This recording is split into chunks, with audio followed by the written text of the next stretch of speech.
Grambling and Hugh Jackson and his staff a lot of credit. I mean, they played hard. Anytime you get a game that goes back, especially that first game, Nick and Tuck, the way it was, you just got to give Grambling a lot of credit. Our guys also played hard. It was a good football game for a first game. Second question. What did you say to your quarterback? Because clearly the tide in the game was when you guys seemed to have the game in control. You were driving to kind of put the dagger in the game, and then your quarterback threw a pick, and then they ended up scoring, and it looked like the game was in reach for Grambling. What did you say to your quarterback when he came off the field? You know, when I talked to Chris, I talked to him about last year, and I told him, I said, Chris, you're the mature. And I saw the difference in his eyes. And that's why he came back at the end and hugged me, because he said, you know, Coach, when he came back and had that read play, when he scored, I knew that he had matured. So the biggest thing in situations like that is when you know a guy is building his confidence and he's growing, you always want to encourage him, especially at quarterback, especially when you know he's ready to break out. I saw a lot of maturity in Chris today. Last question for me. Last season, your team, there was flashes, but they were still making mistakes. Today, I saw a tough, physical, fast-paced team, and that was aggressive, that made mistakes. How far do you think you'll go? Further, do you think you'll go this season with that type of team? Let me just say this: a lot of that had to do with me. You know, as a coach, I think when I got to the NCAA, I didn't really understand the culture of it. I didn't understand the offensive, the defensive line, and how they play hard.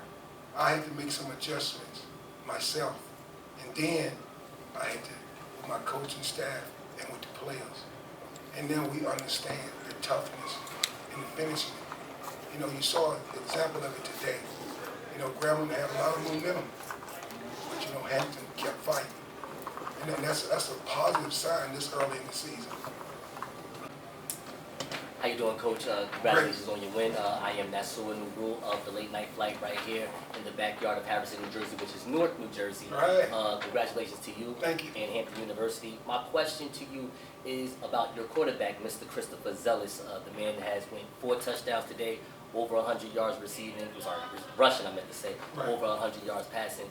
In your personal opinion, what is the drills that you're working with your quarterbacks to make sure that he continues to be accurate, continues to be fast, continues to be a hard-hitting quarterback, in my opinion? Right. That credit goes to our offensive coordinator, Zach Patterson. You know, Zach over the summer and spring ball, Zach has did a really good job with the quarterbacks. And we know the potential level of Chris, but it just was a matter of continuing to push him. But that was all Zach Patterson, the offensive coordinator. Zach is doing a great job with those quarterbacks. And I have one more question, yes, if I may. It's a little political, but it's tied into sports, if I may. Just in the wake of what's going on with what happened in Jacksonville and the shooting that happened in Boston at the Caribbean Festival, what is the black experience to you right now in the year 2023? You know, I think that it's sad. It's really sad when we see something that's an act of hate, especially with the result of taking someone's life. I think that with me, and I can only speak for me, I would like to see more love in this world. And that's what I'm about. That's the only thing I can speak on with that. You know, and I'm black. I'm going to always be black. I love being black. I'm a product of HBCU. Having this event here, you know, the thing I thought about was the last game Joe Taylor won here. You know, he won it by 1 point. Think about it, though. A Hall of Fame, not only HBCU, but he's a college football Hall of Famer. You know, and what he did for Hampton University, you know, an icon, legend. You know, I think about that, and the reason why I think about that is because his shadow, you know, I stand on his back of trying to uphold this thing the best I can. You know, and knowing that I saw that picture with him when he won that game. You know, just having that shadow playing in this game was big, and knowing what all he did at Hampton.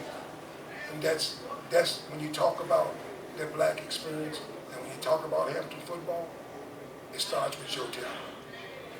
Thank you for your time and patience, Coach. Yes, sir. Okay, Coach, one more question for me. Yes, sir. You've been part of the league. You've been part of the league and now also the CAA. But today was about HBCUs. Right. So if you could just speak about, I mean, this game was on the NFL Network. Right. It was publicized, at least televised publicly. How big was this? How big was this for HBCUs for this game to be televised and for the world to see? I think it's huge. I think anytime, coming and coaching at Hampton, and being a coach at Texas Tech and Cincinnati, and then to see this game today, and for the HBCUs to get this national exposure, it's huge. Because I think the movement, it started like maybe 4 or 5 years ago, where we're picking up. It's not as fast as we want it to be, but we're getting 3- and 4-star kids. They're coming to the HBCUs, and my hope is, I know we're not gonna get them all, but just give me about 5 of them. Like, how about that? Give me 5 of them. Hey, Coach, this is Yes. Sean from NB Online. I had a Okay. chance to interview you last year at the University of Albany. We do CAA media. Yeah. Building off what you said about HBCUs getting talent, you had a talent last year called Jadakiss Bonds, Yeah. who broke our heart in Albany with that game-winning touchdown Right. when Mays hit him for that. He's now in the NFL. Can you talk about how good it feels to see your HBCU develop products that are going in the NFL? Not that it's new, because HBCUs have always produced NFL products, but came up under you. So can you talk about how proud you are? I can tell you very easy. When I took the job at Hampton, coming from East Carolina to defensive coordinator, I started getting my butt beat by these HBCUs. That's when I knew they could coach. So it didn't take long for me to understand that there's some great coaches in the HBCU. And if you look at on the coaching staff, a lot of those guys have left the BCS. You look at the running back coach from Grambling. Yeah, I can start naming you a lot of names of guys. They've worked their back. They worked their way back. And listen, Eddie, Dion, them, they do a great job. But there's a lot of other guys that's been around that have coached this game at the BCS level. And look here, they put some work in. I'm just glad to have opportunity to coach this level and get this experience. Because there's, being out there today and feeling that, you feel that hug. You feel that warmth. HBCU is great experience for anybody on any level to coach in. And just last to emphasize, can you talk about how proud you are of Jadakiss Bonds, who's entering the NFL? Really proud of Jadakiss. I think that Jada is one of the most loyal human beings I ever met. He played for Hampton for 4 years and was consistent for 4 years. They couldn't get him to transfer. The bigger schools came, but he loved Hampton University. And he's proud to be a Hamptonian. Jadakiss is what Hampton is about. He's what Hampton is about, and he loves Hampton University.